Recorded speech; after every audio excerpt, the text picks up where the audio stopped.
এই দাঁড়া, আজকে দেখি তোরা কি নিয়ে যাচ্ছিস। আরে বোন, আমরা তো চিপস নিয়ে যাচ্ছি। এই চিপসটা তো আমি খাবো। আমার ছোট বোনের খাবারটা দে। তুই বেশি কথা বলছিস, এখন তোরটাও নিয়ে নিলাম। তোরা ভাগ দুজন এখান থেকে। কিরে নুপুর টুপুর, তোরা দুজনে কান্না করছিস কেন রে? জানো বাবা, পাশের বাড়ি বৃষ্টি আছে না, আমাদের প্রতিদিন মারে। আমাদের খাবার জিনিসও কেড়ে নেয়।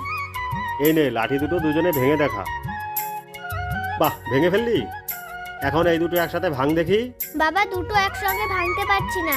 বাবা, আমিও পাচ্ছি না। তাহলে বুঝতে পারলি আমি কি বলতে চাইছি? হ্যাঁ বাবা, আমরা বুঝতে পেরেছি। আরে ওরা দুজনে তো আবার আসতেছে, দেখি পিছনে কি নিয়ে আসে।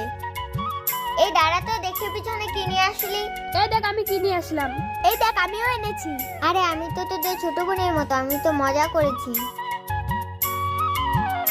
দেখ দিদি, আমরা দুজনে যদি একসঙ্গে প্রতিবাদ করি, ও আমাদের কিচ্ছু করতে পারবে না।